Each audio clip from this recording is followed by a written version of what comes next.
सभी लोगों का हार्दिक स्वागत करता हूं। दोस्तों मैं यहाँ एक और अच्छा सेशन लेकर आया हूं आपके लिए, जो बहुत ही महत्वपूर्ण रहेगा, बहुत ही आने वाले एग्जाम के लिए बहुत ही यूजफुल रहेगा। तो भाई शुरुआत कर देते हैं समय वेस्ट ना करते हुए। पहला क्वेश्चन है आपके स्क्रीन पर, बहुत जल्दी से मुझे बताइए और क्या होगा इसका आंसर।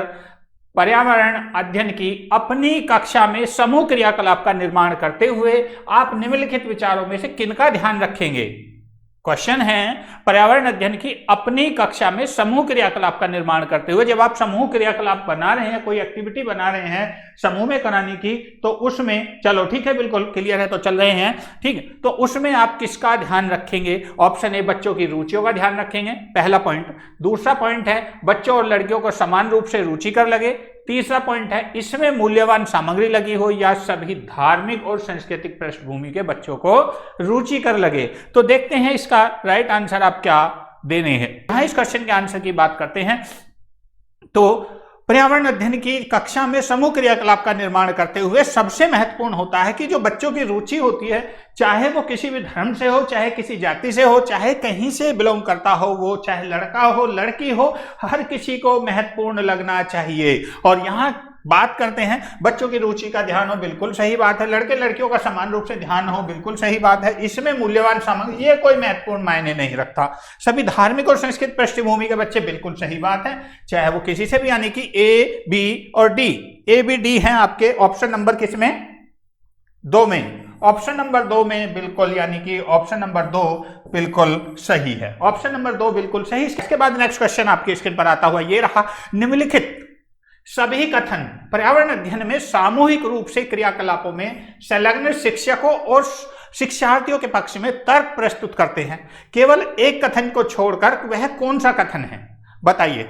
निम्नलिखित कथन, जितने भी कथन दिए गए हैं वो पर्यावरण अध्ययन के सामूहिक रूप से, पर्यावरण अध्ययन में सामूहिक रूप से जितने भी क्रियाकलाप हैं संलग्न शिक्षकों और शिक्षार्थियों के पक्ष में तर्क प्रस्तुत करते हैं, सिवाय एक के। तो आपको बताना है वो एक कौन सा है, बताइए जल्दी से, बहुत जल्दी से, बहुत जल्दी से। देखते हैं इसका आंसर क्या होगा।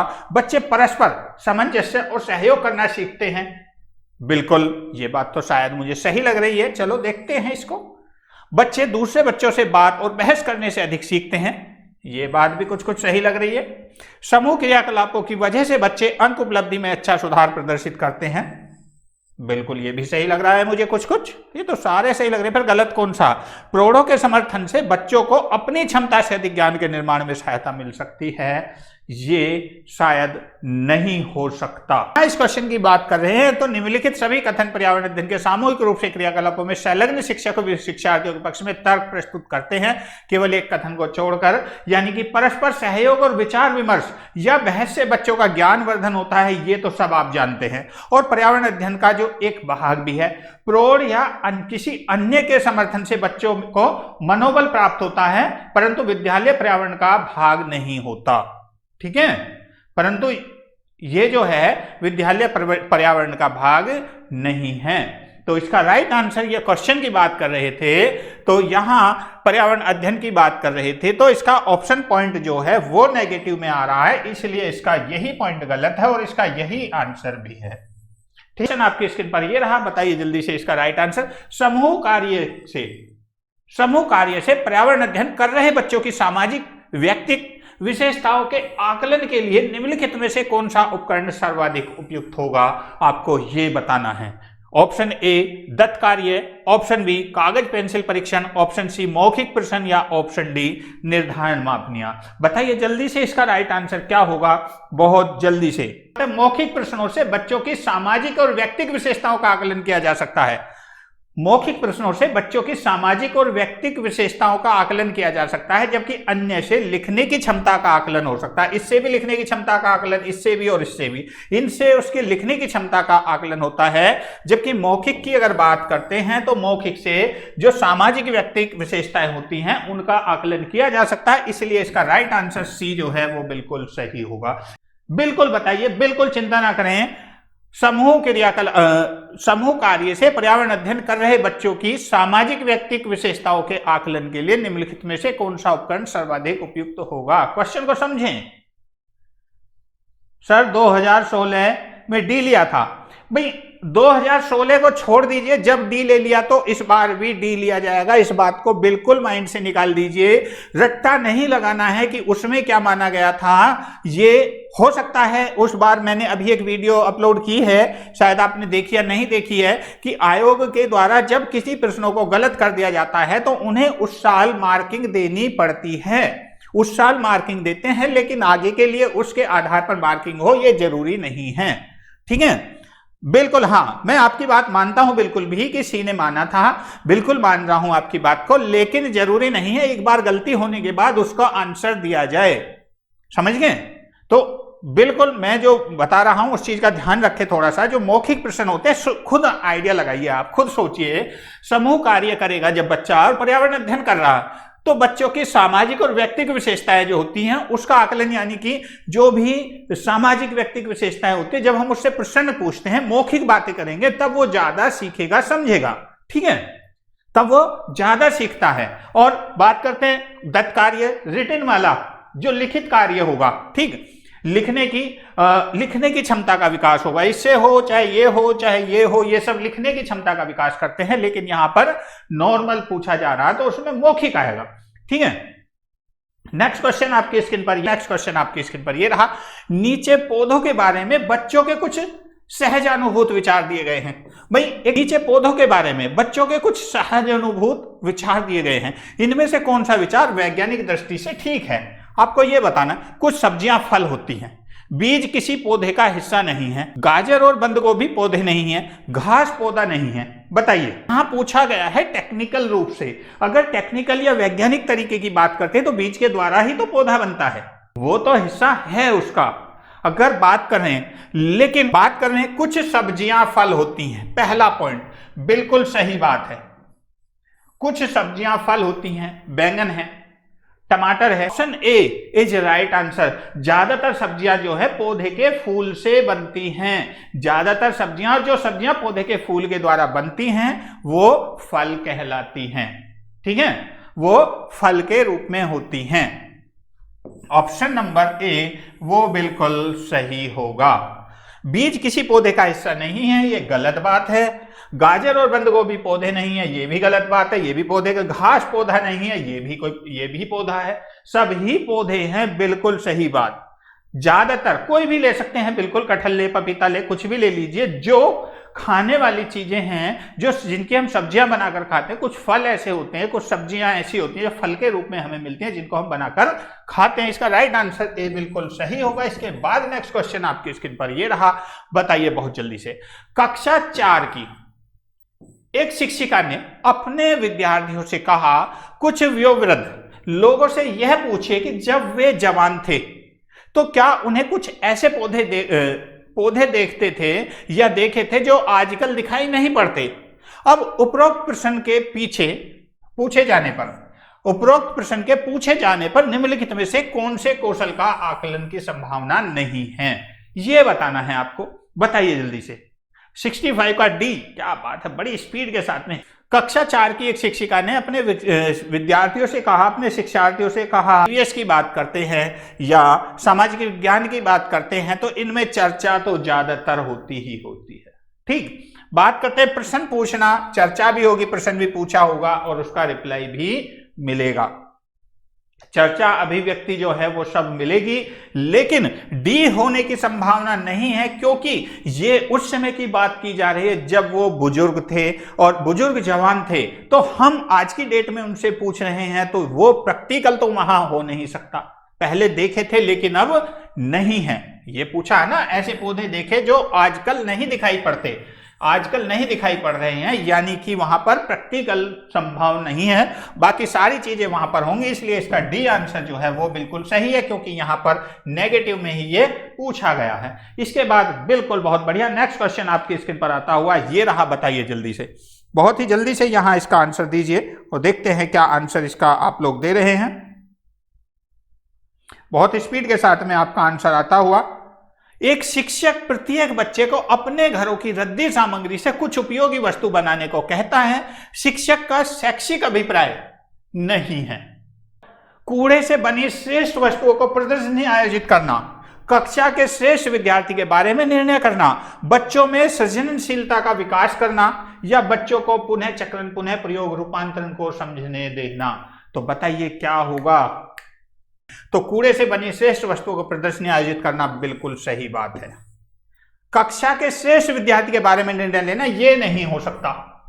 बच्चों में सृजनशीलता का विकास ये भी है, बिल्कुल। जब रद्दी चीजों से कुछ चीज बनाने की कोशिश करेंगे तो बिल्कुल बहुत ही बढ़िया और बहुत ही उम्दा जवाब यहां पर होगा। राइट आंसर की बात करते हैं तो इसका राइट आंसर आपका ऑप्शन नंबर 2 बिल्कुल सही कहा आप लोगों ने। बी, ऑप्शन नंबर 2 जो है वो बिल्कुल सही है। ऑप्शन नंबर 2 वो बिल्कुल सही है। और इसके बाद नेक्स्ट क्वेश्चन है, निम्नलिखित प्रश्न को पढ़िए। ये प्रश्न बहुत कंफ्यूज करता है, ये प्रश्न बहुत कंफ्यूज करता है। निम्नलिखित प्रश्न को पढ़िए। मैंने क्रियाकलाप की कितनी अच्छी योजना बनाई, मैंने योजना का अनुसरण कितना अच्छा किया, मेरी शक्तियां क्या थी, मुझे सचमुच क्या कठिन लगा। ऊपर दिए गए 4 प्रकार के प्रश्नों के उत्तरों का कौन सा उत्तर सही होगा, यह आपको बताना है। बच्चों और शिक्षकों दोनों का स्वयं आकलन, शिक्षक द्वारा समग्र आकलन, बच्चों का स्वयं आकलन या शिक्षकों का स्वयं आकलन। बताइए। इस क्वेश्चन की बात करते हैं। यहां बच्चों के अगर देखा जाए गौर से तो सबसे पहले अगर शिक्षक की बात कर रहे हैं, सबसे पहले अगर शिक्षक की बात कर रहे हैं, मैंने क्रियाकलाप, मैंने बच्चों को काम करने के लिए कितना बढ़िया प्लानिंग के साथ में मैंने एग्जाम करने को ले दिया। मैंने, समझे पहले मेरी बात, कि मैंने बच्चों को एग्जाम करने के लिए कितने अच्छे तरीके से मैंने उनको होमवर्क दिया, मैंने योजना का अनुसरण कितना अच्छा किया, मैंने अपना जो भी प्लानिंग की थी कितनी बढ़िया बनाई कि बच्चे एकदम अटक गए उसमें। बच्चे सारे ढूंढते रह गए कि सर ने क्वेश्चन पेपर कहां से बनाया, मेरी शक्तियां क्या। मुझे तो यकीन ही नहीं था कि मैं इतना अच्छा से पेपर बना पाऊंगा, इतना बढ़िया तरीके से मैं बच्चों के लिए ये कर पाऊंगा, मुझे तो यकीन ही नहीं था। यहां बात हो रही है छात्र अध्यापक की। जब वो अध्यापक होता है, जब प्रैक्टिकल करते हैं, ठीक, मेरी शक्तियां क्या थी, मुझे सचमुच कठिन क्या लगा। वाकई में बनाया तो मैंने था, लेकिन इसमें मुझे लग रहा था कि ये टॉपिक इसका बड़ा कठिन था। पहला ये अगर हम छात्र जो टीचर बनकर देखते हैं। दूसरा अगर हम देखते हैं विद्यार्थी बनकर, हम अब विद्यार्थी बनकर देखते हैं, मैंने क्रियाकलाप की कितनी अच्छी, भाई जो टीचर ने प्रश्न दिए थे मुझे करने को, मैंने इतने अच्छे तरीके से तैयार किए, एकदम बिल्कुल ऐसा लगा कि बिल्कुल मस्त, मैं इतने बढ़िया तरीके से हमने अपनी तैयारी की और मैं चुटकियों में उस पेपर को सॉल्व कर दिया। ठीक, मेरी योजना का अनुसरण कितना अच्छा, जो मैंने प्लानिंग की थी कि इसमें से ये लगेगा, पेपर में से मैंने टिक करा ना क्वेश्चन पेपर से कि ये क्वेश्चन लगेंगे, वो के वही लगे। मुझे तो यकीन भी नहीं आ रहा, मुझे तो बिल्कुल पता ही नहीं था कि मैं एकदम से इतने सटीक आंसर वहां से दे दूंगा। मुझे तो भरोसा ही नहीं हुआ अपने ऊपर, मैं एग्जाम को इतनी जल्दी सोल्व कर दूंगा। उसके बाद मुझे सचमुच कठिन क्या लगा, वाकई में जब मैं उस प्रश्न को कर रहा था मुझे कठिन कुछ लगा था, उसमें ये प्रश्न कठिन लगा था और मुझे नहीं लगा। यानी कि यहां पर बच्चों का और छात्रों का दोनों का स्वयं आकलन हो रहा है। जो भी कथन दिया गया है उसमें शिक्षक और बच्चे दोनों का स्वयं आकलन हो रहा है। छात्रों से प्रश्न इसलिए पूछे जाते हैं ताकि अध्यापक को यह मालूम हो सके कि छात्रों ने अध्याय को कितनी अच्छी तरीके से समझा है। ठीक है, और बच्चे जब उसके महत्वपूर्ण बिंदुओं पर उसका आंसर देते हैं तो उनको भी इतना अनुभव होता है कि हमने इससे क्या सीखा। तो इसका प्रश्न जो होगा ऑप्शन नंबर ए वो बिल्कुल राइट आंसर होगा। ऑप्शन नंबर ए वो बिल्कुल राइट आंसर। ठीक, इसके बाद नेक्स्ट क्वेश्चन आपकी स्क्रीन पर ये रहा। क्वेश्चन आपकी स्क्रीन पर ये रहा, पर्यावरण अध्ययन की पाठ्य पुस्तक में प्रयुक्त भाषा परिभाषाओं पर बल देते हुए औपचारिक बनाई जानी चाहिए। पर्यावरण अध्ययन की पाठ्य पुस्तक में प्रयुक्त भाषा, पर्यावरण अध्ययन की पाठ्य पुस्तक में प्रयुक्त भाषा परिभाषाओं पर बल देते हुए औपचारिक बनाई जानी चाहिए। तकनीकी और औपचारिक होनी चाहिए। बच्चों के दिन प्रतिदिन की भाषाओं से समृद्ध होनी चाहिए या रूखी और बच्चों के द्वारा समझने में कठिन होनी चाहिए। आप बच्चों को प्रश्न बनाना है, पेपर बनाना है पर्यावरण का, तो किस तरीके का आप लोग यहां पर बनाएंगे। मैं आपको बता देता हूं, जो भी पर्यावरण अध्ययन की जो भी पाठ्य पुस्तक की भाषा होती है वो बिल्कुल समझने योग्य होनी चाहिए। उसके अंदर ऐसे शब्दों का प्रयोग करना चाहिए, उसके अंदर ऐसे शब्दों का प्रयोग करना चाहिए जो हम आम बोलचाल में दिन पर दिन करते हैं। बिल्कुल सी बिल्कुल सही कहा। बच्चों के दिन प्रतिदिन की भाषा से समृद्ध होनी चाहिए। बहुत ही बढ़िया आंसर, बिल्कुल राइट आंसर आपका ऑप्शन नंबर सी। ठीक है, किसी भी पाठ्य पुस्तक की जो भाषा है सरल होनी चाहिए, समझने योग्य होनी चाहिए और उसमें ऐसे शब्दों का प्रयोग होना चाहिए जो दिन प्रतिदिन की बोले जाने वाली भाषा है उससे समृद्ध होनी चाहिए। बिल्कुल। इसके बाद नेक्स्ट क्वेश्चन आपके स्क्रीन पर ये रहा, बताइए जल्दी से क्या होगा आपका आंसर, बहुत जल्दी से बताइए। एक शिक्षक अपने विद्यार्थियों को विभिन्न पशुओं के चित्र देता है और उन पशुओं पर रंग भरने को कहता है जो हमारे घरों में नहीं रहते। इस क्रियाकलाप का क्या उद्देश्य है, बताइए। एक शिक्षक अपने विद्यार्थियों को विभिन्न पशुओं के चित्र देता है, चित्र दे दिए हैं आपको, जैसे ड्राइंग करते हैं बच्चे, और उन पशुओं पर रंग भरने को कहता है जो हमारे घरों में नहीं रहते। इस क्रियाकलाप का क्या उद्देश्य है? सृजनात्मकता का विकास करना, अवलोकन का विकास करना, वर्गीकरण कौशल का विकास करना, डाटा संग्रह विकसित करना, या उपरोक्त में से कोई नहीं या सभी, बताइए जल्दी से। शिक्षक अपने विद्यार्थियों को विभिन्न पशुओं के चित्र देता है और उन पर रंग भरने को कहता है जो हमारे घरों में नहीं रहते। इस क्रियाकलाप का क्या उद्देश्य है, तो बात करते हैं। तो सबसे पहले सृजनात्मकता का विकास करना, बिल्कुल सही बात है। सबसे पहला पॉइंट सृजनात्मकता का विकास करना, वो बिल्कुल सही। अवलोकन का विकास करना, अवलोकन का विकास करना, क्योंकि जब वो उसमें रंग भरेंगे तो उसमें देखेंगे भी और जानेंगे भी। तो यहां पर इसका अवलोकन ऑप्शन नंबर बी जो है, कथन दूसरा जो है, ये भी सही लग रहा। तीसरा वर्गीकरण कौशल का विकास करना, अगर बात करते हैं तो यहां पर वर्गीकरण कौशल शायद नहीं होगा, या हो सकता है। वर्गीकरण कौशल का विकास करना भी होता है, लेकिन डाटा संग्रह करना नहीं हो सकता, इसको डाटा संग्रह नहीं कहा जा सकता। इसका सी बिल्कुल सही कहा आपने। अच्छा हट जाएं, चलो जी, बिल्कुल इसको डाटा संग्रह नहीं कहा जा सकता। इसका राइट आंसर आपका ऑप्शन नंबर सी, वो बिल्कुल सही है। बिल्कुल, चलो हट जाता हूं मैं, बिल्कुल साइड रहूंगा, चिंता ना करें। अब नहीं सामने आऊंगा भाई किसी के। अब मैं अपना मुंह छिपा लेता हूं, ठीक है। बताइए जल्दी से, बिल्कुल दिख रहा है ना? रुको एक सेकंड भाई, मुझे लग रहा है कि जूम ज्यादा करना पड़ रहा है। हाँ, अब हो जाएगा। जब दिखाई देने में थोड़ा दिक्कत हो रही थी, अब दिख जाएगा। बिल्कुल, अब बताइए, ठीक है। बहुत जल्दी से, बहुत ही जल्दी से बताइए जल्दी से। पर्यावरण अध्ययन के पाठ्यक्रम जिसे 6 उप विषयों के चतुर्दश निर्मित किया गया है। हिमेश जी, आपके सारे कमेंट्स दिख रहे हैं, मुझे सारे कमेंट्स दिख रहे हैं, चिंता ना करें, बिल्कुल सब कुछ आ रहा है। कमेंट्स लंबा नहीं जा रहा है, ठीक कीजिए। सब कुछ आ रहा है, आपका एक एक वर्ड लिखा हुआ मुझे दिखाई दे रहा है, तो बिल्कुल ऐसा ना सोचें। तो जल्दी से यहां इस क्वेश्चन की बात करते हैं। पर्यावरण अध्ययन के पाठ्यक्रम जिसे 6 उपविषयों के चतुर्दश निर्मित किया गया है, में पौधे और पशु को जानबूझकर परिवार और मित्र उपविषय के अंतर्गत सम्मिलित किया गया है। इसके लिए निम्नलिखित में से एक कारण को छोड़कर शेष सभी कारण हो सकते हैं। वह कारण कौन सा है, आपको यह बताना है। बताइए जल्दी से, बहुत जल्दी से बताइए, बहुत ही जल्दी से। आयुषी जी देखो क्या कला ले रही हैं, बिल्कुल बेड पर कला ले रही हैं, ऐसे गोल गोल गोल गोल, पढ़ते पढ़ते बिल्कुल कला खा रही हैं, जैसे बचपन में करते थे हम। जल्दी से बताइए इसका राइट आंसर क्या होगा। विद्यार्थियों को विज्ञान के दृष्टिकोण से पौधों को और पशुओं को समझने में सक्षम बनाना, सामाजिक और सांस्कृतिक संदर्भ में पौधों और पशुओं के स्थान पर निर्धारित करने में विद्यार्थियों को सहायता करना, इस बात को उभारना कि किस प्रकार मनुष्य एक दूसरे से घनिष्ठ संबंधों का साझा करते हैं, और इस बात को उभारना कि किस प्रकार कुछ समुदाय के जीवन और आजीविकाएं विशेष पशुओं या पौधों से घनिष्ठ रूप से जुड़े हैं। बताइए जल्दी से इसका राइट आंसर क्या होगा। देखते हैं क्या आंसर दे रहे हैं। सी सी सी सी ए सी, जितेंद्र जी ने कहा ए है, बाकी सब सी के साथ जा रहे हैं, क्या बात है।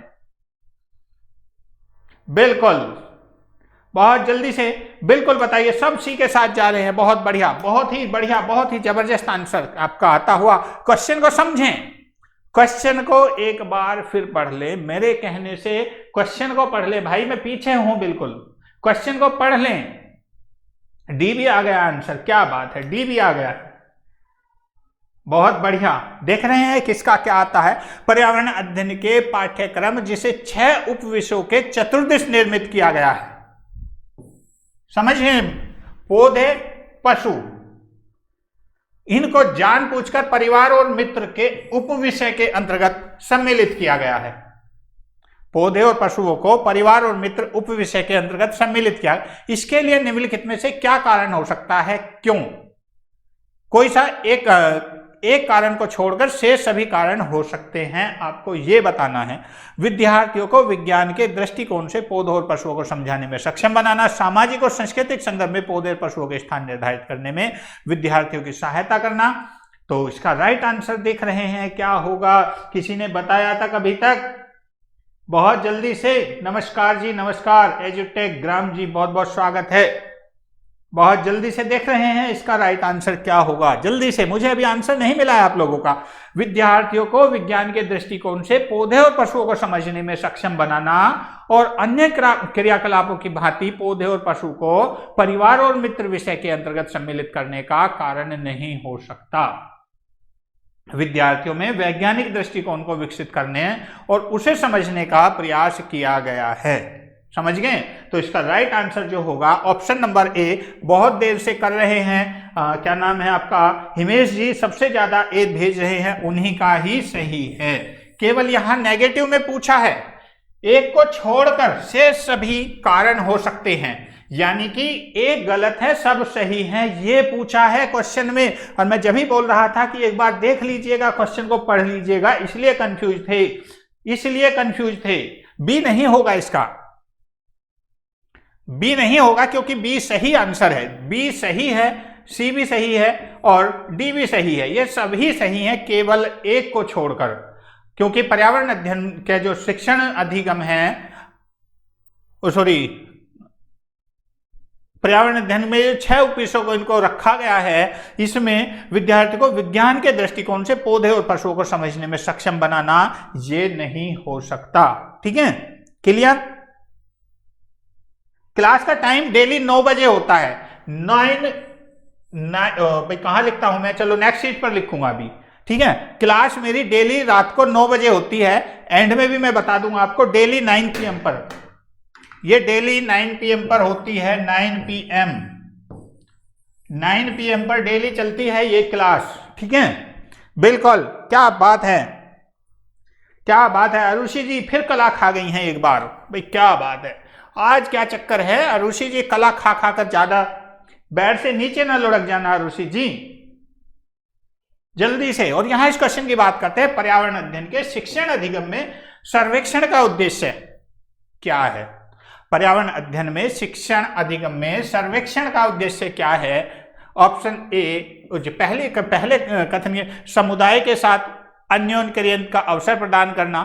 बी, बच्चों को विभिन्न लोगों के प्रति संवेदनशील बनाना। सी, सूचना को प्रत्यक्ष प्राप्त करने का अवसर प्रदान करना। या डी, आकलन के एक अवसर के रूप में इनका प्रयोग करना। या डी, उपरोक्त में से कौन सही है, ये बताना है आपको।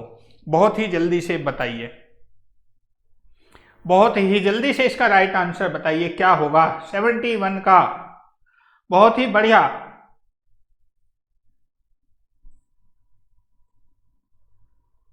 अच्छा, आयुषी जी कह रही है सर कमेंट्स देखो। अंजलि जी का आप भी, ओहो भाई जरूर देखना पड़ेगा फिर तो। अंजलि जी भाई क्या कहा अंजलि जी ने? भाई अंजलि जी का कमेंट्स ऊपर चला गया है। चलो बिल्कुल देखते हैं अंजलि जी दोबारा भेजिएगा। बी, चलो बहुत बढ़िया, बिल्कुल बहुत ही बढ़िया। यहाँ पर ABCD ऑप्शन बी सर्वेक्षण का उद्देश्य अवसर प्रदान करना, यानी कि ये बिल्कुल सही बात है। ABCD इसके सारे ही पर्यावरण अध्ययन के शिक्षण के अधिगम में सर्वेक्षण के जो उद्देश्य होते हैं वो कई होते हैं, जैसे बच्चों को विभिन्न लोगों के प्रति संवेदनशीलता बनाना, समुदाय के साथ जो अन्योन्य क्रिया होती है उसका अवसर प्रदान करना, आकलन के एक अवसर के रूप में इनका उपयोग करना। तो ये सभी जो हैं इसके पॉइंट सही हैं। ए भी सही है, बी भी सही है, सी भी सही है और डी भी सही है। इसीलिए इसका राइट आंसर जो होगा आपका ऑप्शन नंबर बी वो बिल्कुल सही होगा। ऑप्शन नंबर बी जो है वो बिल्कुल सही होगा। इसके बाद नेक्स्ट क्वेश्चन आपकी स्क्रीन पर ये रहा। बहुत जल्दी से देखते हैं इसका राइट आंसर क्या होगा भाई। हाँ, आगे आने वाले क्वेश्चन समझिएगा थोड़ा सा। आगे आने वाले क्वेश्चन नीचे ये चार, एक पोएम के जैसे पोएम के पार्ट्स होते हैं, 4 पॉइंट दिए गए हैं। पानी गुम हो गया, कटोरे में पानी सोख लिया, आग ने पानी पी लिया, भगवान ने पानी पी लिया। यानी कि ये पॉइंट दिए हैं जैसे एक पोएम पोएट्री होती है ना, उसके आधार पर। तो 72 से 74 तक आगे जो प्रश्न आने वाले हैं इस पैराग्राफ के आधार पर होंगे। शिक्षक द्वारा एक कटोरे में पानी उबालें और उसका वाष्पीकरण हो जाने के प्रयोग को देखने के बाद, शिक्षक ने एक कटोरा लिया, उसमें पानी को उबाला और उसमें उसका वाष्पीकरण होकर पानी उड़ गया। ठीक है, उसका गुड इवनिंग जी, गुड इवनिंग, बहुत बहुत स्वागत है। जब वो पानी उड़ गया है तो उसको देखने के बाद जो बच्चे थे कक्षा 7 और 8 के, जो 7-8 साल के बच्चे थे, 7-8 वर्ष के नहीं, 7-8 साल के जो बच्चे थे, उनके द्वारा कुछ उत्तर सामने आए निकलकर, जैसे पानी गुम हो गया, कटोरे ने पानी सोख लिया, आग ने पानी पी लिया या भगवान ने पानी पी लिया। बच्चे को जैसी समझ होती है उसी प्रकार से आंसर देता है। अब इसके आधार पर आगे आने वाले प्रश्न का आपको आंसर देना है। पहला प्रश्न आपके सामने ये रहा, बताइए ये उत्तर बच्चे और उनके विचारों में क्या बताते हैं? बताइए, जल्दी से बताइए इसका क्या होगा। ये उत्तर बच्चों और उनके विचारों के बारे में क्या बताते हैं? वाष्पीकरण के बारे में बच्चों को विकल्पी विचार है, बच्चों के उत्तर तर्कसंगत नहीं है, बच्चों की सोच गलत है, बच्चे अच्छा अवलोकन नहीं कर पाते हैं। बताइए जल्दी से। गुड इवनिंग जी, गुड इवनिंग, बहुत बहुत स्वागत है आपका, बहुत बहुत धन्यवाद, आप पधारे क्लास में। बहुत ही जल्दी से यहां इस क्वेश्चन की बात करते हैं। तो ये लास्ट वाला जो क्वेश्चन है ये बच्चों के आंसर थे। जब कटोरे से पानी उड़ गया तो उड़ने के बाद बच्चों ने कहा कि पानी गुम हो गया, किसी ने कहा कटोरे ने पानी सोख लिया, किसी बच्चे ने कहा आग ने पानी पी लिया, किसी बच्चे ने कहा भगवान ने पानी पी लिया। तो अब उस आधार पर यह प्रश्न है कि ये उत्तर बच्चों ने जो दिए थे उनके विचारों के बारे में क्या बताते हैं, आप इसके बारे में क्या सोचते हैं? तो इसमें कौन सा पॉइंट सही होगा? क्या बात है भाई, बहुत एक्सपर्ट हो गए हैं सब। ओहो, अब जाकर क्लास चली है, चलो कोई बात नहीं, बिल्कुल। गुड इवनिंग जी, गुड इवनिंग, बहुत बहुत स्वागत है सब लोगों का, बहुत बहुत धन्यवाद। और यहां इसकी बात करें तो बिल्कुल सही कहा, बच्चों के उत्तर तर्क संगत नहीं है, ये कोई लॉजिक नहीं होगा, क्योंकि बच्चे छोटे हैं, 7-8 साल के हैं, उनका कुछ भी हो सकता है। यहां जो बात कर रहे हैं बच्चे कि पानी गुम हो गया या कुछ भी है, पानी गुम हो गया, भगवान ने पानी पी लिया, यानी कि सबसे मेन मकसद है वहां पानी जब समाप्त हो गया है। पानी समाप्त कब होता है? जब वाष्पीकरण की प्रक्रिया होती है। और जब वाष्पीकरण की प्रक्रिया है, यानी कि बच्चे जो हैं वाष्पीकरण के बारे में उत्तर दे रहे हैं, लेकिन क्लियर नहीं है कि किस तरीके से। रूबी निगम जी, बहुत बहुत स्वागत है। तो किस तरीके से वो अपने यहां उत्तर दे रहे हैं। तो वाष्पीकरण के बारे में बच्चों के विकल्पी विचार हैं, यानी कि बता वही रहे हैं लेकिन उसको विकल्प के रूप में बता रहे हैं, डायरेक्ट ये नहीं बता रहे हैं कि क्या है उसमें या नहीं है, ठीक है, या कैसे वाष्पीकरण होता है। लेकिन जो बताने का तरीका है, जैसे वाष्पीकरण में क्या होता है? पानी गुम होता है, नीचे से उड़ता है भाप के रूप में, बिल्कुल ये बोला। कटोरे ने पानी सोख लिया, क्योंकि उसमें पानी नहीं था तो भी पानी उड़ गया, ये भी वही विचार है। आग ने पानी पी लिया, बिल्कुल ये भी वही विचार है, क्योंकि पानी खत्म था। और भगवान ने पानी पी लिया, ये भी वही था कि उसमें पानी नहीं बचा था। तो ये जो बच्चे बात कर रहे हैं वाष्पीकरण के बारे में बच्चों के विकल्पी विचार हैं, ऑप्शन नंबर ए वो बिल्कुल सही है। ठीक, इसके बाद नेक्स्ट क्वेश्चन आपके स्क्रीन पर आता हुआ ये रहा, बताइए शिक्षक को इन उत्तरों का सामना किस प्रकार करना चाहिए? अब ये आपको बताना है, जब शिक्षक है आपके सामने, जिस प्रकार के विचार आए हैं, बच्चों ने ऐसे ऐसे जवाब दिए हैं, तो अब मुझे ये बताइए कि शिक्षक को इन उत्तरों का सामना किस प्रकार करना चाहिए, आपको ये बताना है। चलो बहुत बढ़िया, जल्दी से बताइए।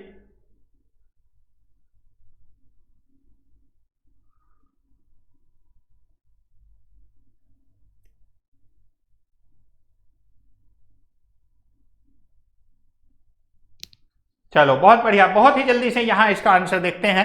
शिक्षक को इन उत्तरों का सामना किस प्रकार करना चाहिए, आपको यह बताना। बच्चों को बता दें कि वे गलत हैं, जल चक्र का एक मानक चार्ट प्रदर्शित करें, वाष्पीकरण की परिभाषा दें और बच्चों को उसे याद करने के लिए कहें। उनके विचार पुनः पहुंचने के लिए एक चर्चा प्रारंभ करें। बताइए जल्दी से, बहुत जल्दी से बताइए, बहुत ही जल्दी से देखते हैं क्या आंसर आता है इसका। 73 का डी। क्या बात है भाई, सब लोग गुड इवनिंग जी, गुड इवनिंग, बहुत बहुत धन्यवाद। सब लोग बड़े एक्सपर्ट हो रहे हैं यहाँ, तो बड़े आंसर को दौड़ दौड़ कर दे रहे हैं। बच्चों को बता दें कि वो गलत है, बिल्कुल ऐसा नहीं करना है। जल चक्र का मानक चार्ट अभी नहीं दिखा सकते क्योंकि बच्चे 7-8 साल के हैं, उन्हें डायरेक्ट चार्ट ना दिखा के सबसे पहले उनसे हम चर्चा करें कि बेटा पानी ऐसे नहीं ऐसे गायब हुआ है और ऐसे गया है पानी और इस प्रोसेस से पानी गया है और इसको हम ये कहते हैं। ठीक है, तो ये सारी चीजें जब हम उनको दिखाएंगे तो तब वो ज्यादा सीखेंगे। वाष्पीकरण की परिभाषा याद करने के लिए बिल्कुल ये तो हो ही नहीं सकता क्योंकि रट्टा तो लगवाना ही नहीं है, रट्टा तो लगवाना नहीं है और चार्ट के बारे में वो बच्चे अभी नहीं जानते। जब तक उनसे पहला उसके बाद का स्टेप होता है, जब बच्चों के गलत उत्तर होते हैं तो उनसे हम चर्चा करते हैं, उनसे हम बातें करते हैं, बातें करने के बाद तब हम उनको जल चक्र का चार्ट दिखा सकते हैं। ठीक है, चलो इसका राइट आंसर आपका उनके विचारों तक पहुंचने के लिए पुनः चर्चा करना आरंभ करें। ये इसका राइट आंसर ऑप्शन नंबर 4 बिल्कुल सही। इसके बाद नेक्स्ट क्वेश्चन आपके स्क्रीन पर ये रहा, देखते हैं। वाष्पीकरण विषय पर बच्चों की विविध सोच का आकलन करने के लिए निम्नलिखित में से कौन सा एक प्रश्न एक नमूना हो सकता है? जल चक्र के 5 लाभ लिखें। दूसरा, क्या होता यदि जल ही नहीं होता? ये क्या है भाई? क्या होता है यदि जल चक्र के क्रम के सोपानों की सूची बनाएं या जल चक्र का आरेख बनाएं, उसे नामित कीजिए। बताइए इसका राइट आंसर क्या होगा? बहुत जल्दी से बताइए इसका क्या होगा। यहां थोड़ा सा टेस्टी क्वेश्चन आ गया। बी बी बी, क्या बात है।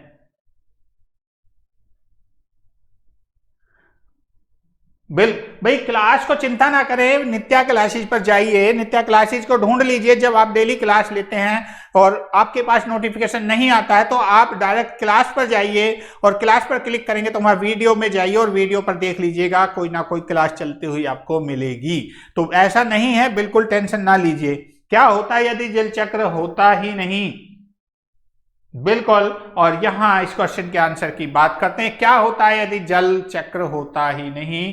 क्योंकि ये विश्लेषण की विधि है। यहां अगर बात कर रहे हैं, विश्लेषण की विधि है जिससे छात्र स्वयं सूक्ष्म अवलोकन के आधार पर इस बात की खोज करता है कि समस्या को हल करने के लिए कौन कौन सी आवश्यक मालूम बातें होनी चाहिए। ठीक है, तो इसका राइट आंसर आपका बिल्कुल सही, बहुत ही बढ़िया आपने दिया है, बिल्कुल बहुत बढ़िया आप लोगों का आंसर आता हुआ। इसके बाद नेक्स्ट क्वेश्चन आपके सामने ये रहा, बताइए निम्नलिखित में से कौन से राज्य जम्मू और कश्मीर के पड़ोसी राज्य हैं? बताइए जल्दी से, निम्न में से कौन से राज्य जम्मू और कश्मीर के पड़ोसी राज्य हैं? ऊपर उत्तर, जरूरत पड़े तो याद कर लीजिएगा, दक्षिण, पश्चिम पीछे, पूर्व आगे। ध्यान कर लीजिएगा, मैं बार बार इसको रट्टा लगवा दे रहा हूं। जब भी मैं कभी ऐसा क्वेश्चन आता है तो आपको ये जरूर बता, ऊपर उत्तर, उत्तर उत्तर, ऊपर से उत्तर। देखते हैं क्या इसका 75 का बी, बहुत बढ़िया, बहुत ही बढ़िया। यहां निम्नलिखित में से कौन से राज्य जम्मू और कश्मीर के पड़ोसी राज्य हैं? बता रहे हैं हिमाचल प्रदेश और पंजाब, हिमाचल प्रदेश, उत्तर प्रदेश, उत्तराखंड या राजस्थान, हिमाचल प्रदेश और उत्तराखंड। तो यहाँ बिल्कुल आप लोग दे रहे हैं। हो सकता है क्या आंसर है आपका, मुझे तो अभी पता नहीं है, बट मैं आपको मैप दिखा देता हूं, ये देख लीजिए। क्वेश्चन में पूछा है जम्मू और कश्मीर के पड़ोसी राज्य, जम्मू और कश्मीर के पड़ोसी राज्य, और जम्मू और कश्मीर के पड़ोसी राज्य कौन कौन से हैं? एक तो आपका ये रहा, हिमाचल प्रदेश है, पंजाब है, उत्तराखंड उससे नीचे आ गया है, और ये हरियाणा उससे नीचे आ गया है। तो यहां देख लिए हिमाचल प्रदेश और पंजाब ही ऐसे हैं, या फिर दूसरा साइड में दूसरी चीजें हैं। ठीक है, तो यहां हिमाचल प्रदेश और पंजाब ऑप्शन नंबर 2 में आपके सामने है।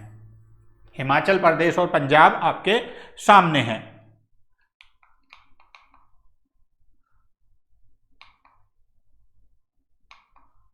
हाँ ये रहा, हिमाचल प्रदेश और पंजाब। और अगर ये पूछ लिया जाए, अगर क्वेश्चन में ये पूछ लिया जाए कि हिमाचल प्रदेश और पंजाब जो है, पंजाब और उत्तराखंड, हिमाचल प्रदेश और पंजाब, हिमाचल प्रदेश और पंजाब जम्मू कश्मीर के सापेक्ष उनकी स्थिति क्या है, उनके सापेक्ष, तो सीधा डायरेक्शन बना दीजिए, सीधा डायरेक्शन बना दीजिए और अपने आप निकाल लीजिए। मैंने बिल्कुल बता दिया है आपको, कोई इसमें इतना ज्यादा मुश्किल नहीं है। यहां से उसकी डायरेक्शन बना दीजिए और किस डायरेक्शन में पढ़ने वाला है तो बिल्कुल उस आधार पर ही आप यहां देख लेंगे।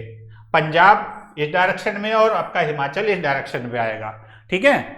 यहां उत्तर हो गया, दक्षिण हो गया, पश्चिम हो गया, पूर्व हो गया, और ये आपकी डायरेक्शन आपको निकल कर आ जाएगी। यहां से अगर इनकी डायरेक्शन भी निकालेंगे उसी पर जाइए और फटाफट खींच दीजिए अगर आपको याद होता है तो। इसका राइट आंसर आपका ऑप्शन नंबर 2 जो है वो बिल्कुल सही। इसके बाद नेक्स्ट क्वेश्चन आपके स्क्रीन पर आता हुआ ये रहा, बताइए जल्दी से, स्पीड के साथ में चलें।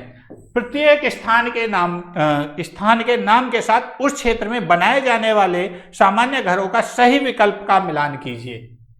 बताइए जल्दी से। ये घर हैं मनाली, और मनाली के जो घर हैं कैसे होते हैं, बांस के खंभों पर बने ऊंचे उठे हुए घर। ये उल्टा लिख दिया है भाई, ये घर इधर आना था और स्थान इधर जाना था, ये ऐसे हैं, इंटरचेंज समझ लेना। राजस्थान है पत्थर या लकड़ी के बने ढालू छतें, आसाम है हाउस बोट, लद्दाख है मिट्टी के घर जिनकी छतें कटीली झाड़ियों से छाई होती हैं। अब नीचे ऑप्शन दिए गए हैं, जल्दी से इसका राइट आंसर बताइए क्या होगा।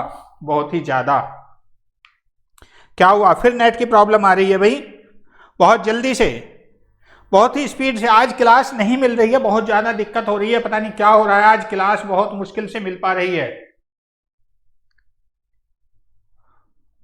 बहुत बढ़िया, जल्दी से बताइए क्या बात है भाई, यहां तो बहुत कुछ बट रहा है, हम ही ध्यान नहीं देते क्लास पर।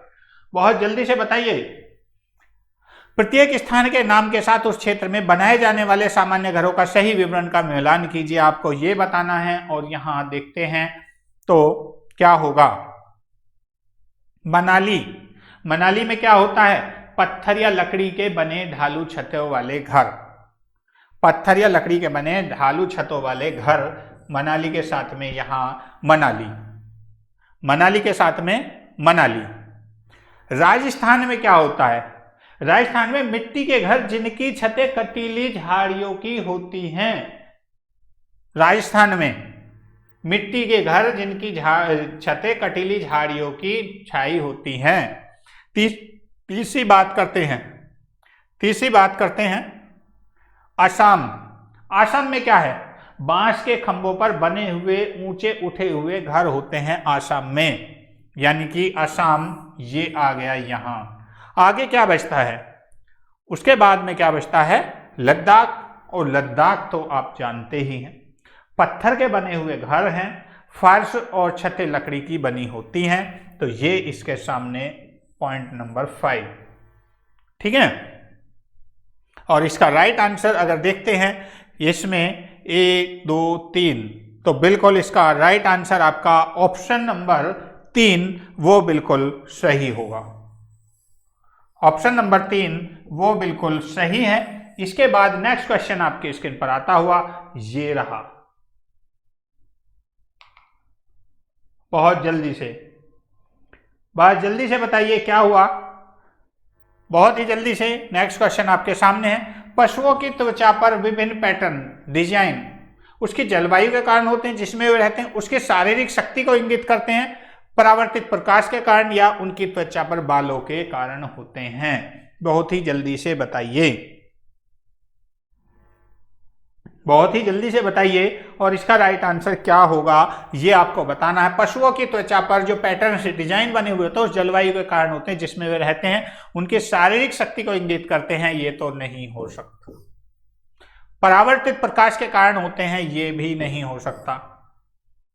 उनकी त्वचा पर बालों के कारण होते हैं, या 77 का डी। बहुत कंफ्यूजन है इस क्वेश्चन में भी, इस क्वेश्चन में बहुत कंफ्यूजन है, इस क्वेश्चन में बहुत ज्यादा कंफ्यूजन है। ये डिजाइन जो होते हैं, अब डिजाइन किस तरीके के डिजाइन की बात की जा रही है, ये यहां क्वेश्चन थोड़ा कंफ्यूज करता है। इसका क्वेश्चन को समझें और समझकर आंसर दीजिएगा। ये जो है इसके अगर आंसर की बात करते हैं तो ये जो है उनके रहने के लिए जो अनुकूल स्थान होता है उस आधार पर भी होते हैं।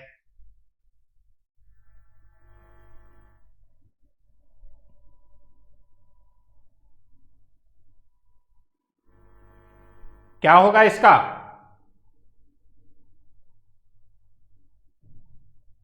अच्छा, राजकुमार जी कह रहे हैं निशान उनके बालों के कारण होते हैं, उनको मुंडा दिया जाए तो निशान गायब हो जाएंगे। क्या बात है, क्या बात है भाई, बहुत ही बढ़िया। उनकी त्वचा पर बालों के कारण डिजाइन बने होते हैं, 100% राइट है, बिल्कुल सही कहा आपने, उनकी त्वचा पर होते हैं। और नहीं हो सकते, और नहीं हो सकते। हाँ जी, वो देखा है आपने गेंडा, गेंडा देखा, गेंडा उसकी स्किन पर इस तरीके के निशान होते हैं बने हुए, ये देखा है? जो गेंडा होता है इस तरीके से, एक सींग वाला गेंडा बहुत बार पढ़ा है आपने, ये भाई देखा है नहीं देखा? देख लीजिए, गेंडा जो होता, एक सींग वाला गेंडा, इस पर बाल नहीं होते लेकिन फिर भी उसकी त्वचा ऐसी होती है। क्वेश्चन समझें, मैं क्वेश्चन समझा रहा हूं आपको, समझे पहले क्वेश्चन को। दूसरा, मगरमच्छ देखा है आपने? मगरमच्छ,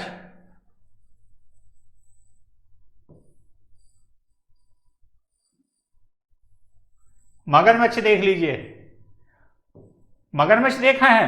मगरमच्छ की त्वचा पर इस तरीके के डिजाइन बने हुए होते हैं।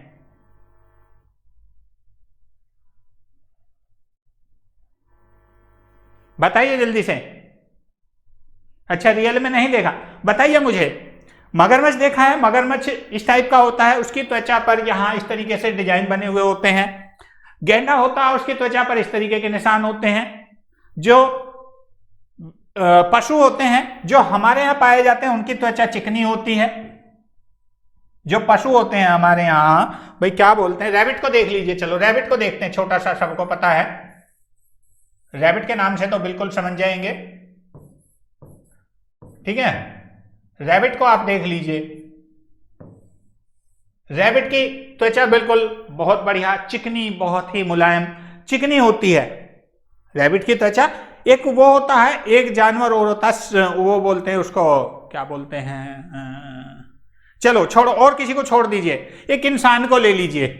एक जो घर में जो एसी में रहने वाला इंसान है, कोई भी मनुष्य है जो एसी में रहता है, उसकी त्वचा को देख लीजिए आप, और जो जंगल में जो लोग आदिवासी लोग होते हैं उनकी त्वचा को आप देख लीजिए। बताइए अब क्या हो, अब क्या आंसर दे सकते हैं? एनसीईआरटी में बालों के कारण लिखा हुआ है, इसलिए हम सर आंसर ही बताते हैं। क्या बात है भाई, मैं आपकी ही बात कर रहा हूं, मैं गलत नहीं कह रहा हूं, मैं आप लोगों को ही बता रहा हूं। समझे बात को, बात समझने की कोशिश करें जो मैं बता रहा हूं। क्वेश्चन को जानबूझकर हमसे गलत कराया जाता है, इसमें क्या होता है, अपना टाइम आएगा। क्या बात है, बहुत दिन बाद दर्शन दिए हैं आपने तो इसमें क्या होता है कि हमें जानबूझकर ऐसे प्रश्नों के बीच में उलझाया जाता है कि जो ऐसे नहीं होते हैं। और बात करते हैं अगर एनसीईआरटी की बुक की, अगर बात करते हैं एनसीईआरटी की बुक की, अगर बात करते हैं यूपी टेट की बात करते हैं, तो यूपी टेट में इसको माना गया है, यूपी टेट में माना गया है इसको पशुओं की उस जलवायु के कारण, यूपी टेट जो मान रहा। और अगर सी टेट की बात करें तो सी टेट इसको मान रहा उनकी त्वचा पर बालों के कारण जो उनकी बुक में प्रिंट है, जो एनसीईआरटी की बुक में प्रिंट है वो ऑप्शन 4 को मान रहा है। और जो आपका यूपी टेट की अगर बात करते हैं या किसी दूसरे टेट की, तो जलवायु के कारण भी माना जा रहा है आंसर। तो इसके दोनों ही ऑप्शन माने जाते हैं। मैंने सिर्फ आपको इसलिए बताया कि दोनों देख लीजिए, दरियाई घोड़ा है, उसकी त्वचा कैसी होती है, मगरमच्छ है, गेंडा है, इस तरीके से। तो यहां जो पूछा गया है, पशुओं की त्वचा पर जो पैटर्न डिजाइन बने हुए होते हैं, ये किस कारण से होते हैं, वो अब गेंडे को ध्यान में रखकर उन्होंने इस प्रश्न को बनाया है, या किसी रैबिट को ध्यान में रखकर बनाया है या गिलहरी को ध्यान में रखकर बनाया है, गिलहरी या चूहे। आप ध्यान जाता है आपका डिजाइन पर जाता है सिर्फ उस पे गिलहरी पर, आपका ध्यान सीधा जाता है गिलहरी पर जाता है, जेब्रा पर जाता है। आप उन चीजों को देखकर इसका आइडिया लगा रहे हैं, उस चीज को देखकर हम जो है एनसीईआरटी जो उस चीजों को देखकर यहां पर इस क्वेश्चन का आंसर दे रहा है। ठीक है, चलो अच्छा अंजलि जी क्या नहीं, अंजलि जी इस आपको मानना मैं बता देता हूं, अगर सी टेट में पूछा जा रहा है तो बालों के कारण लिख दीजिए, और अगर यूपी टेट में पूछा जा रहा है तो आपको उसके जो जलवायु है वहां पर उसकी जलवायु के कारण आपको लिखिए, तब ही जाकर आपको मार्क्स मिल पाएगा, वरना ये कंफ्यूज में ही पड़ा रहेगा। ठीक है, आंसर दोनों ही सही है, गलत कुछ नहीं है, क्योंकि जलवायु के कारण जो कुछ ऐसे जीव होते हैं, जलवायु के कारण उनके गुणों के कारण, उनकी अनुकूलता के कारण, उनके अनुकूलन गुणों के कारण जो उनके त्वचा पर डिजाइन पाए जाते हैं। जैसे गैंडा को जो बहुत ताकतवर जो जहां रहता है, आयोग भी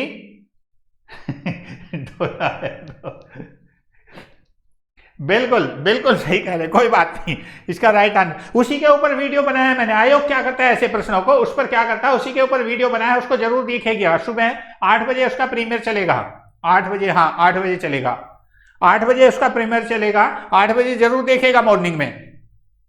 जो व्यक्ति जंगल में कम से कम 25 वर्षों से रह रहे हैं, उनका उस जंगल भूमि पर और उसमें पैदा होने वाली वस्तुओं पर अधिकार है। ये जनादेश किसके द्वारा दिया गया है ये बताना है आपको। संविधान अनुसूचित जाति आदेश संशोधन विधेयक 2012 के, या भारतीय जंगल अधिनियम 1927, या जंगल अधिकार अधिनियम 2007, या भूमि अधिग्रहण अधिनियम 1984।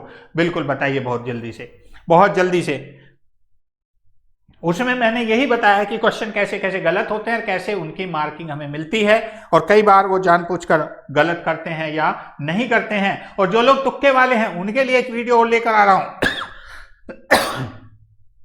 जो कहते हैं ना कि तुक्के लगाने गलत हैं, उनके लिए एक वीडियो और बनाने वाला हूं मैं भी, आपको बताने वाला हूं कि तुक्के कैसे लगाते हैं और तुक्कों से क्या फायदा है, वो बताने वाला। तुक्के का फायदा और तुक्के का नुकसान। तुक्का क्या है? जब किसी की छत गिरती है उसके बीच में जो एक बल्ली ऐसे लगा जाते हैं उसको बोलते हैं तुक्का। तो सपोर्टिंग के लिए उसका फायदा है या नुकसान वो बताने वाला हूं।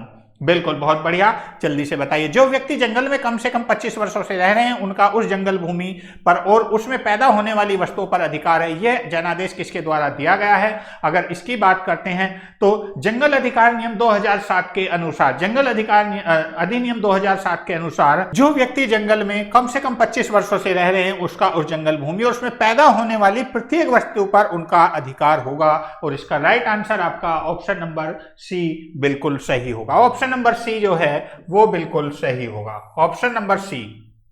ठीक, किसी को कोई कंफ्यूज हो तो बिल्कुल बता दीजिएगा। इसके बाद नेक्स्ट क्वेश्चन आपकी स्क्रीन पर ये रहा। बिल्कुल, बहुत बढ़िया आफ्ताब जी, बहुत ही जबरदस्त आंसर आपका। बहुत लेट आ रहे हैं। निम्नलिखित में से मच्छरों द्वारा फैलने वाले रोगों का समुच्चय कौन सा है? बताइए। मच्छरों के द्वारा फैलने वाले रोगों का जोड़ा पूछा है। म्यादी बुखार है, हैजा है, चिकनगुनिया है, मलेरिया है, HIV है, HIV एड्स है, हैजा है, डेंगू है, डेंगू, मलेरिया, चिकनगुनिया। बताइए जल्दी से, मच्छर के द्वारा फैलने वाला रोग। बहुत ही जल्दी से देखते हैं। और मच्छर के द्वारा सीधी सी बात है, डेंगू मच्छर काटने से होता है, डेंगू का मच्छर होता है। मलेरिया भी मच्छर के काटने से होता है, मलेरिया वाले मच्छर के द्वारा होता है। और क्या बचता है? चिकनगुनिया जो होता है वो भी मच्छर के काटने से ही होता है। बहुत चिकनगुनिया, बहुत दर्द आया था, तो इसका बहुत, अभी तक कुछ लोगों के हाथों में दर्द होगा, इसलिए याद आ रहा है चिकनगुनिया। तो बिल्कुल सही कहा, ऑप्शन नंबर डी इसका राइट आंसर होगा। ऑप्शन नंबर डी जो है, ऑप्शन 4 बिल्कुल सही। इसके बाद नेक्स्ट क्वेश्चन आपकी स्क्रीन पर आता हुआ ये रहा। बहुत ही जल्दी से, बहुत ही जबरदस्त आंसर आप लोगों के आते हुए, बस ऐसे ही आंसर चाहिए। घटपर्णी पौधा नेपेंथीज, इसका मुंह छोटी कंटिकाओं से ढका होता है, भारत में नहीं पाया जाता। मेंढक कीड़े मकोड़ों चूहों को चालाकी से फंसाकर खा जाता है, या कीड़े मकोड़ों को आकर्षित करने के लिए उच्च तारत्व की ध्वनि निकालता है। बताइए जल्दी से, इसमें से सही क्या आंसर होगा, आपको यह बताना है। बहुत ही जल्दी से, बहुत ही जल्दी से, स्पीड के साथ में इसका आंसर आपका आना चाहिए। और क्लास अच्छी लग रही है तो भाई मंदिर का प्रसाद जरूर चढ़ाते रहें। क्या है प्रसाद? Like and share. 80 का सी आ गया है सबसे पहले, बहुत बढ़िया। चलो देखते हैं, बहुत बढ़िया, इसका राइट आंसर आप देख रहे हैं। देखते हैं क्या होगा। ये भारत में नहीं पाया जाता, बिल्कुल गलत बात है। कहां पाया जाता है? कहां पाया जाता है? मेघालय। मोहम्मद नाजिर जी स्वागत है, इजहार जी बहुत स्वागत है, बहुत ही बढ़िया, बहुत बढ़िया। रेखा जी बहुत बहुत स्वागत है, अनीता सागर जी बहुत बहुत स्वागत है, आप सभी लोगों का बहुत बहुत स्वागत है। जल्दी से बताएं, घटपर्णी पौधा नेपेंथिज, घटपर्णी या नेपेंथिज का पौधा जिसका आकार घड़े के जैसा होता है, इस पर एक पत्ती ऐसे लगी हुई होती है, इस तरीके से इसका आकार होता है, ये ऐसे करके ये, और पेड़ से लगा हुआ होता है, या पेड़ इसका प्लांट होता है जो, उससे लटक कर ये इस तरीके से आता है, और इसके मुंह पर छोटी छोटी कंटिकाएं होती हैं। बिल्कुल गलत बात है, कांटे नहीं होते हैं, हल्के हल्के से रोए होते हैं, बिल्कुल बाल बाल से, कांटे नहीं होते हैं। भारत में नहीं पाया जाता, ये भी बात गलत है।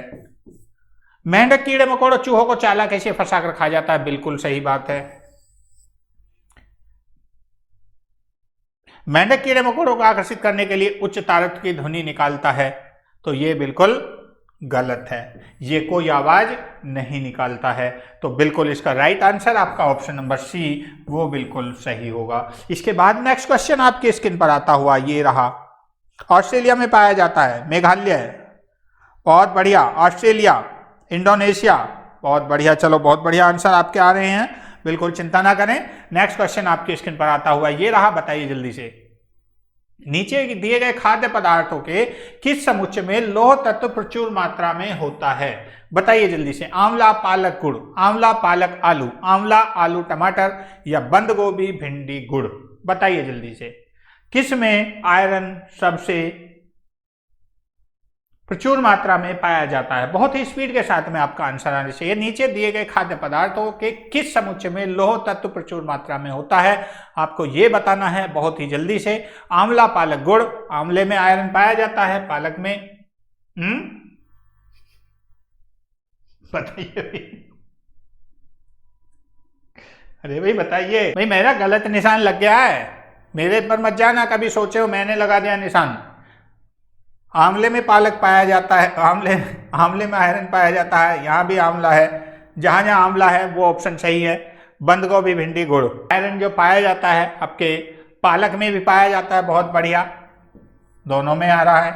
अब यहाँ तीसरा ऑप्शन बचता है, तीसरा ऑप्शन बचता है यहाँ, गुड़ में सबसे ज्यादा, आलू में कट, तो यानी कि ऑप्शन नंबर ए जो है वो बिल्कुल सही होगा। जो आयरन की मात्रा है वो आंवला है, पालक है, गुड़ है, इसमें पाया जाता है, यानी कि ऑप्शन नंबर ए वो बिल्कुल सही है, सबसे अच्छी मात्रा में पाया जाता है। बिल्कुल बहुत बढ़िया आपके आंसर आ रहे थे, आंवला पालक गुड़ इन सब में आयरन होता है, बहुत बढ़िया। देश के लगभग सभी भागों में मिर्च का उपयोग भोजन पकाने में किया जाता है।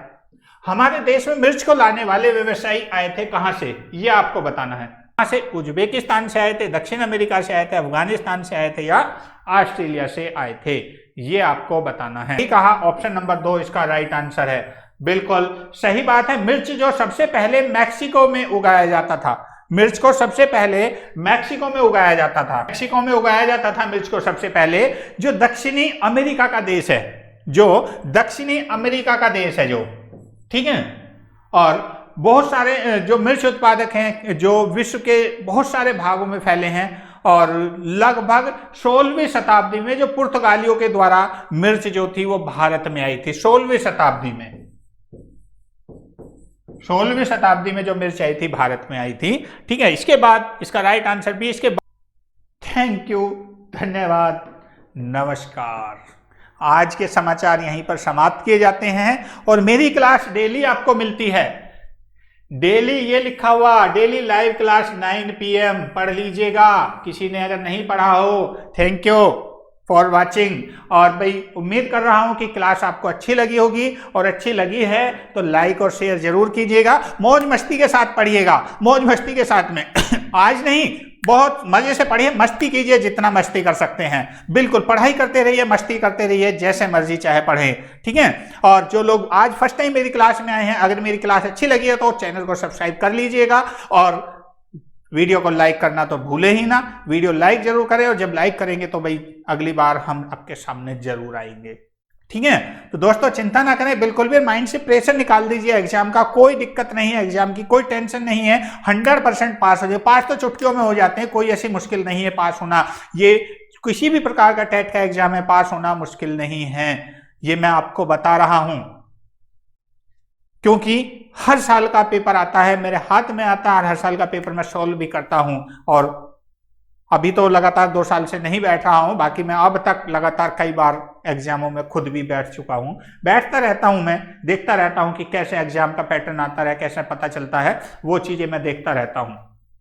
ठीक है, तो माइंड पर टेंशन मत लीजिए, हंसते हंसते खेलते खेलते चुटकियों में पास हो जाता है कोई एग्जाम नहीं। बस पढ़ना है तो आपको परसेंटेज बनाने के लिए, और परसेंटेज बनाने के लिए आपको माइंड से प्रेशर निकालना पड़ेगा।